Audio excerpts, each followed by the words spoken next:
remember my life as if it's just some dreams that I don't trust, burning off layer thick,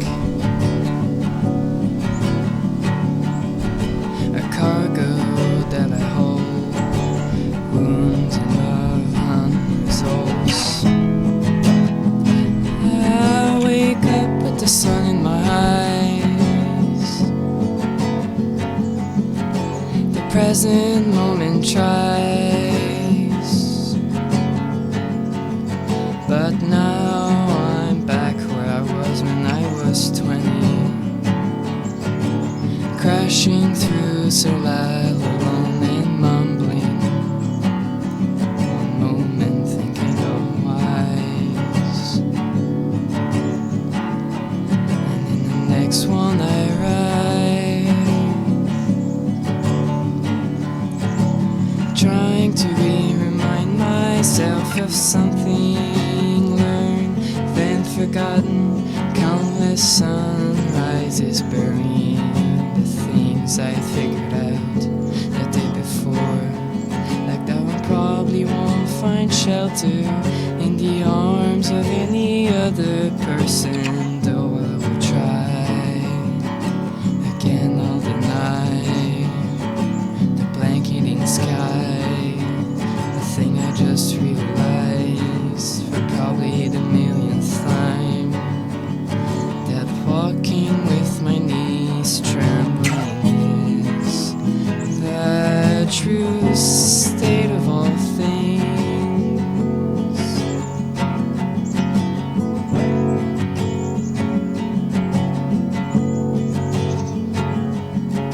The true state of all things is a waterfall with no bottom, crashing end, and no ledge to plummet off, full of debris and flowers, never not falling.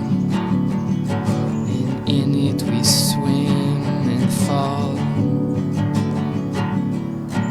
sometimes of sides, often apart. It's just chaos leaving. I wake up with the sun in my eyes, beneath present moment skies,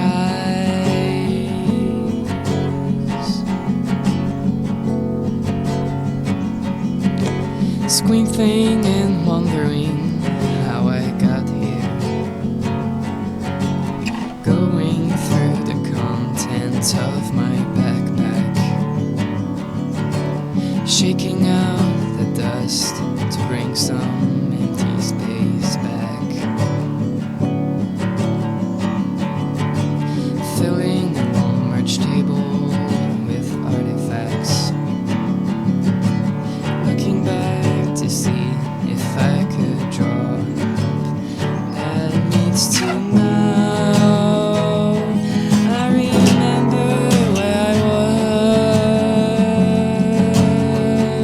was when I was 20 or 17 or 23.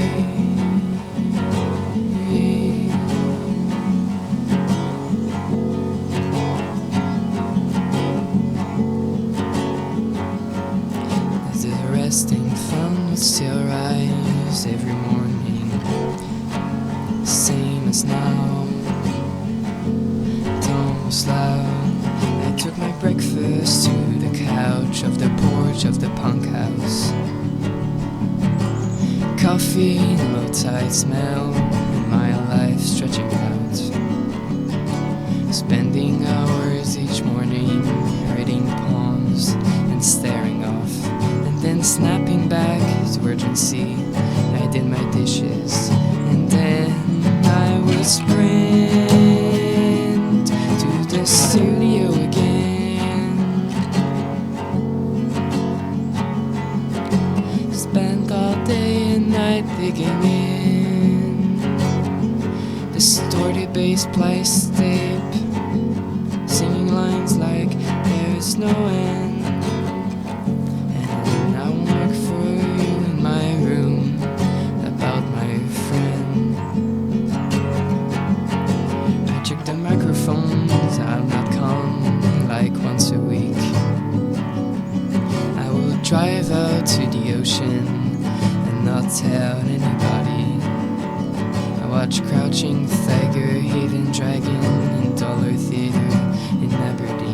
It wasn't rain that night, 2001 Sunday, March 18. And in the parking lot afterwards, for a few minutes in the rain,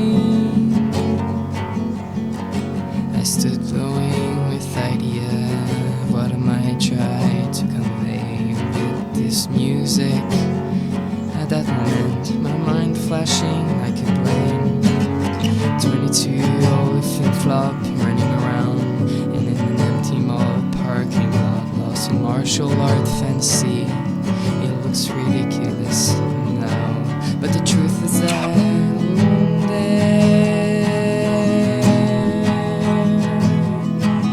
something was formed.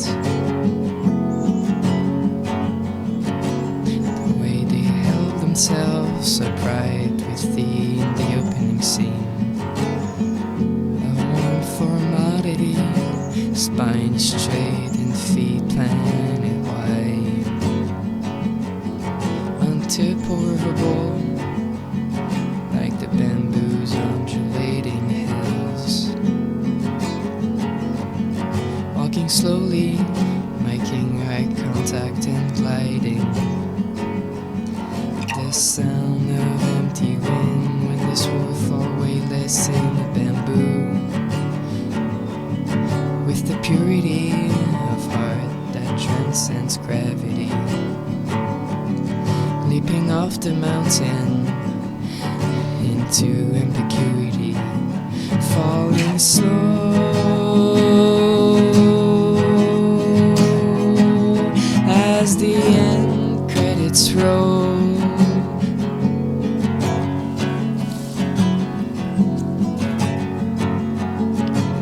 I decided I would try and make music that contained this deeper piece buried underneath this distorted bass fog imbued with light and emptiness. I kept on driving out to the ocean.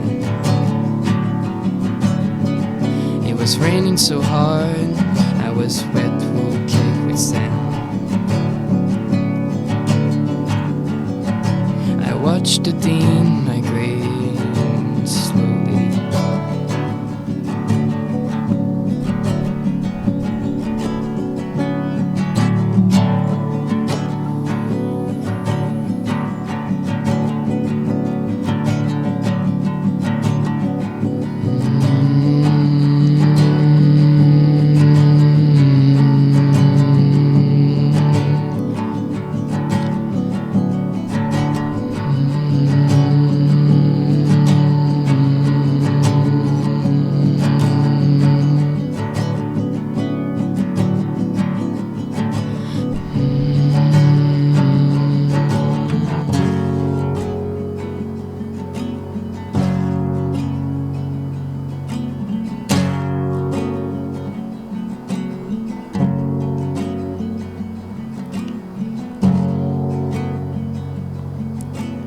Lost mine in the tall grass, and slowly the sound of rowing wave returned. I rose, I returned to my station wagon with a wet face.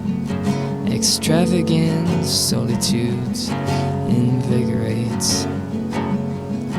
I drove back to Olympia, clear-headed, temporarily. I went back into the studios to resume whatever this thing is. This pulling out, repetitive, decade-long song in spring. This river coursing through my life, his wild swipe at meaning. And now I circle back to looking into the spring.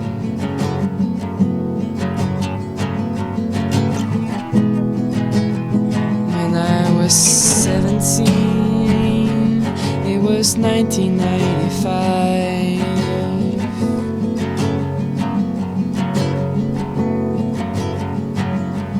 I put the name microphones on the tapes I would mail on the night after work at the record store.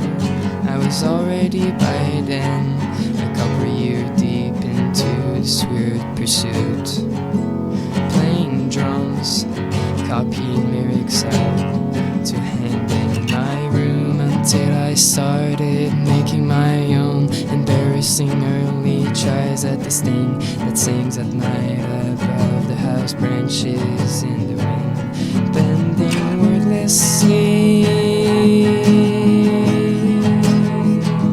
I wanted to capture it on tape.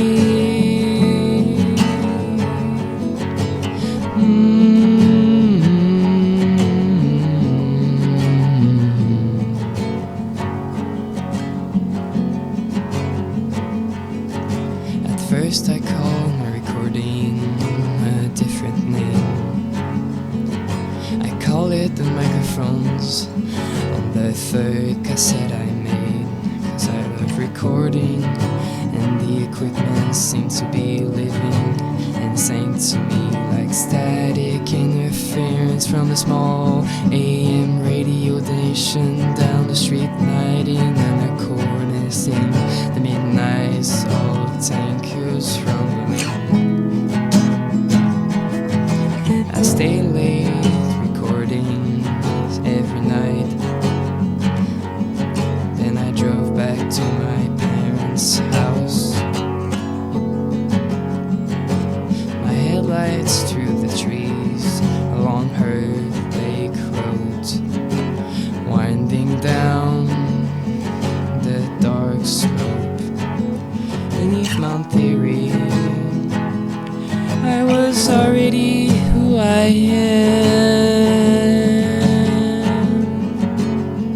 with a bottle of Vini ink, masking tape, and Julie Dorian, Terry Amos, Cranberry, Sinead on the core, Eric Strip, Red House Painters, Sonic Youth, This Mortal Cold. Kurt Cobain had died. I had my driver's license and a girlfriend, and we cling to each other's and dreams that anything's permanent. Even back then, the beast of invited change insisted itself in, and look here, it's still hang. But when I was young, I go driving in the rain. I saw Stereo Lab in Bellingham. They play one chord for 15 minutes. Something in me shifted. I brought back home belief I could create eternity, leaning the guitar up on the amp, taping down organ key, feeding back forever, distorted bass wave, a symbol of shinies, slowly starting to try to move on the words beyond mere melancholy into something that rains. True and no and usefully, hopefully. But when I was 17, I sang in the room and earth romantically, grasping in the dark like shadows of the moon.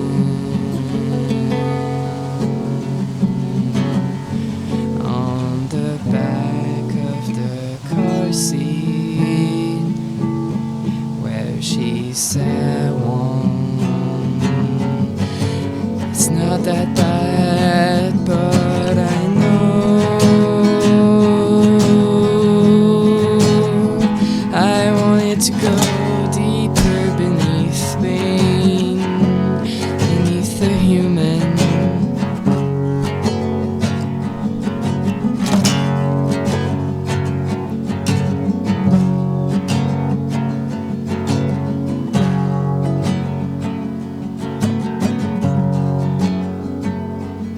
Is it because my parents barely had any money and preferred to leave the baby in the garden, that I grew up to blur the boundary between myself and the actual churning dirt of this place, that it feels normal to me to speak with the voice of weather? I build and move into a mirage made of song cascading down, rock face in a homemade myth.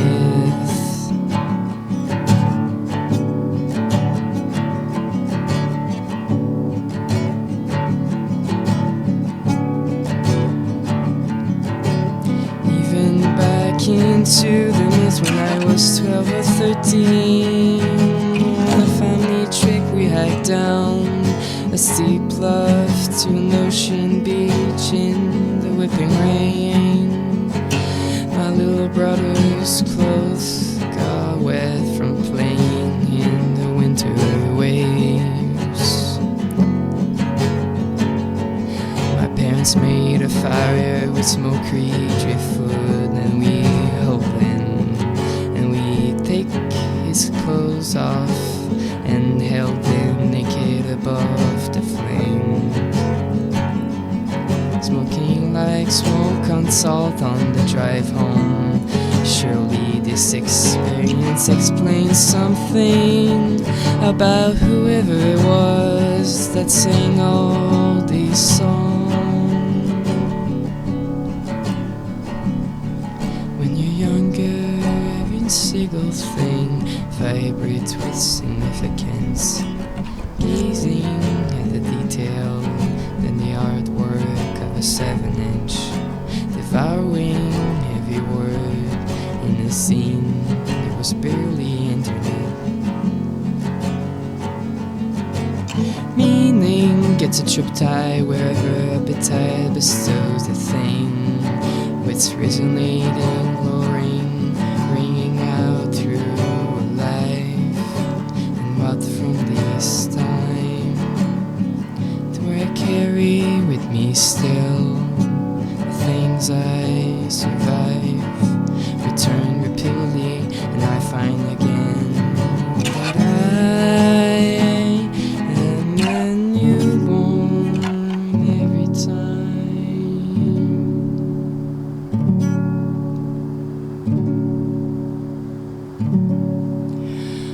When I wake alone in the dark again,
got back to Olympia from the ocean, I woke up early before dawn to start recording. The things I wanted to communicate had to do with finding how to break out from seeing only the inside reflected ocean on the sky. It was early 2001 and I was almost 23.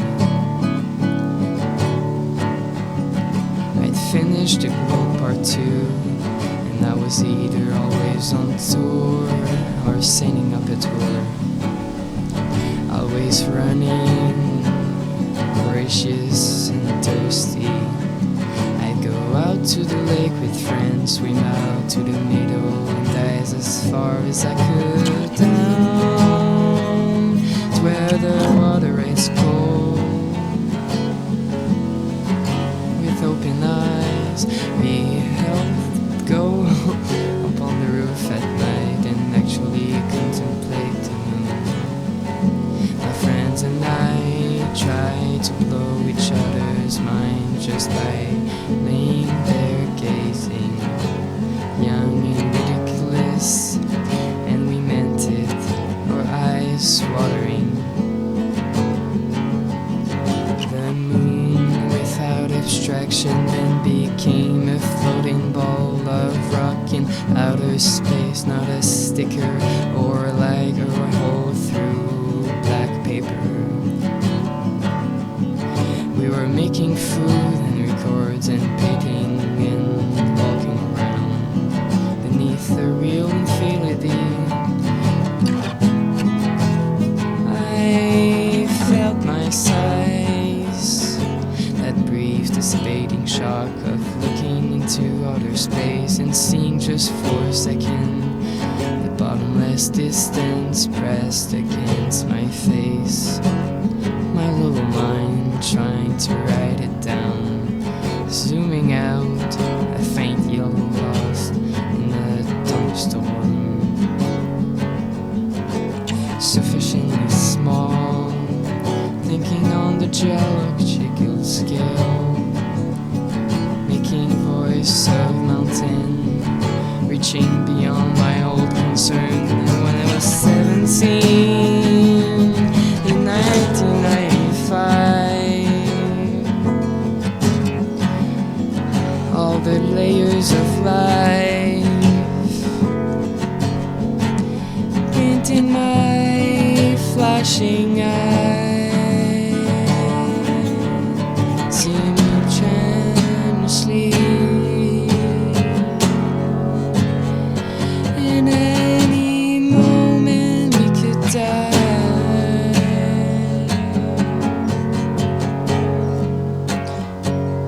and watch it disappear in the glow at the same time.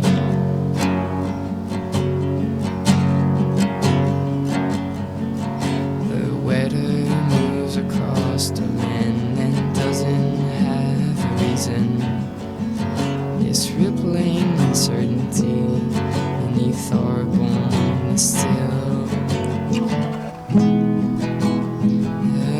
The true state of all things.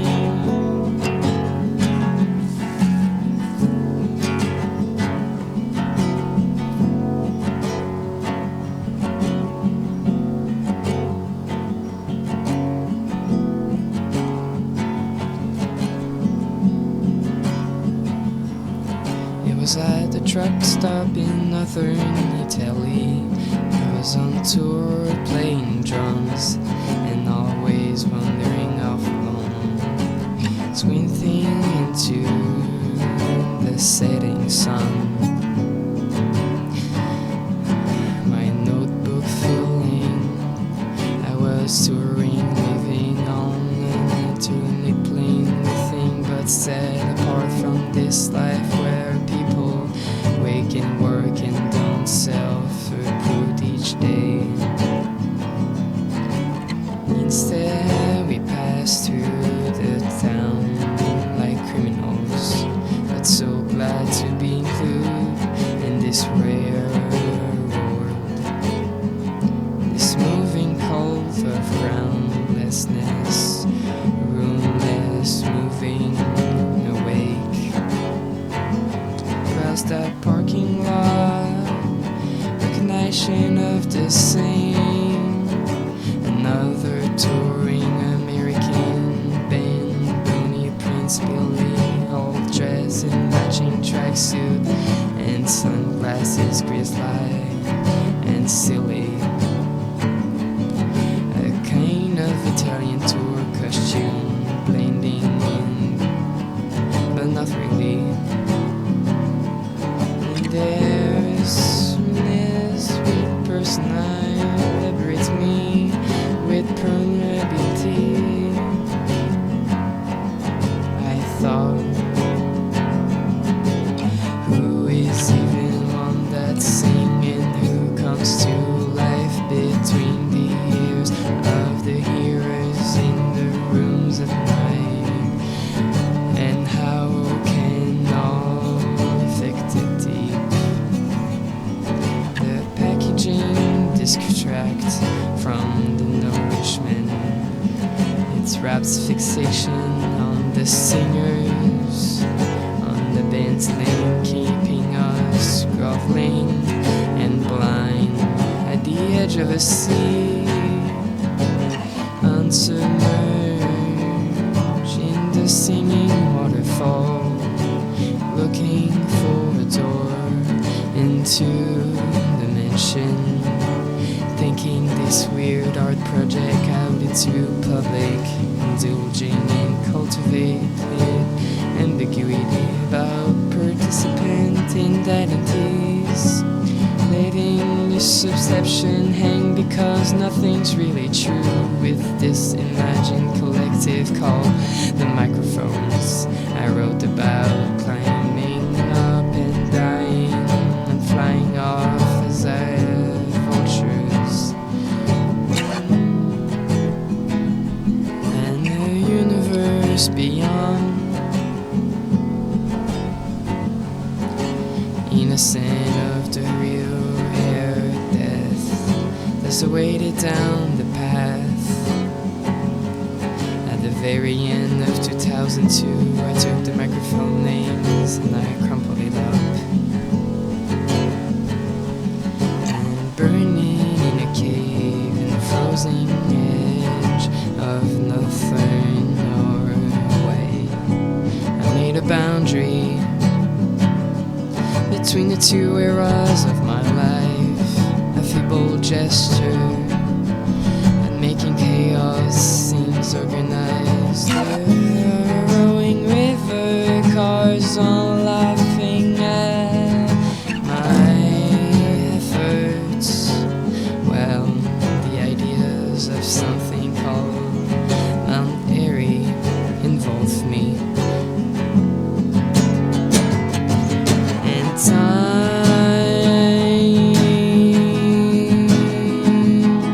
refuses to stop. Many, many years later, I heard Freezing Moon by Mayhem, and these words jumped out. The cemetery lights up again, eternity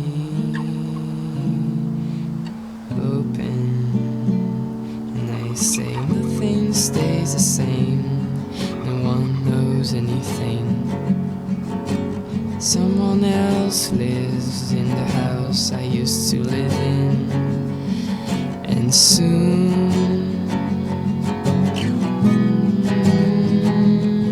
it will be torn down or burned. And who will even want to live in a prolonged stagnation? I am older now, and I no longer feel in the same way that I did even 5 seconds ago. Watch me trash around and try to constantly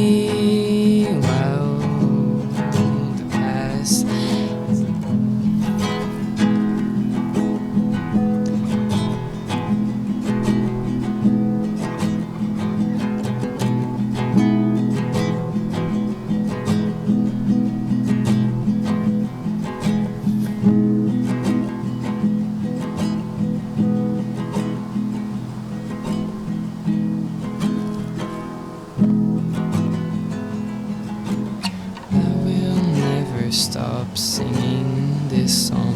It goes on forever.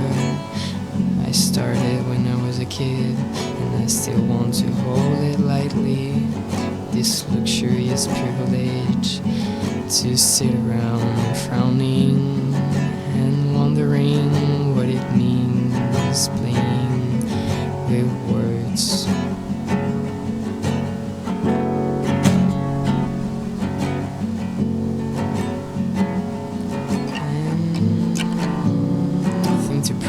That name means nothing.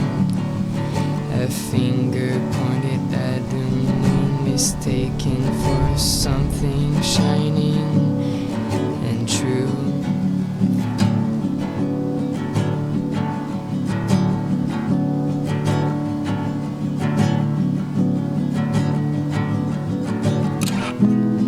I never used to think I'd still be sitting here at 41, trying to breathe calmly through the waves. But nothing's really changed in this effort that never ends. When I took my shirt off in the arts, I meant it, and it's still off. I'm still standing in the weather, looking for meaning in the time, giant mindless days of love and lost repeatedly, water falling down, and the sun recently rises still. It seems like I'll never not lose wisdom.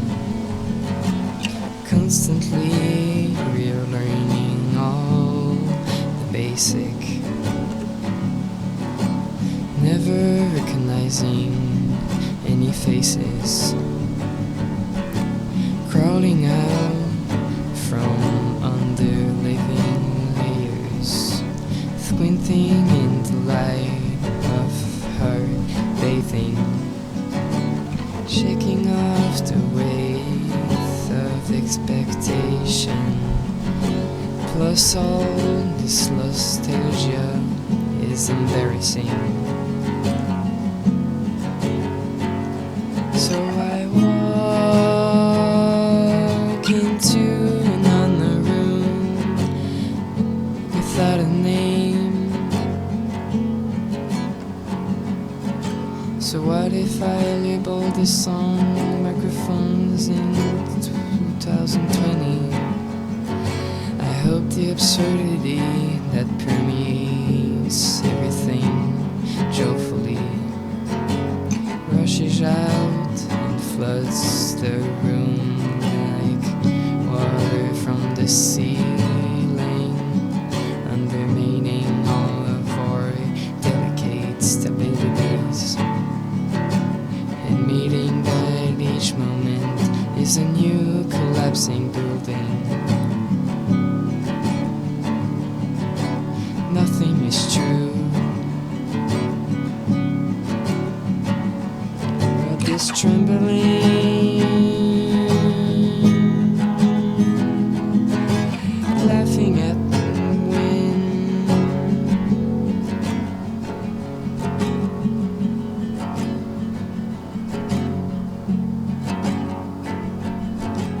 anyway, every song I've ever sung is about the same thing.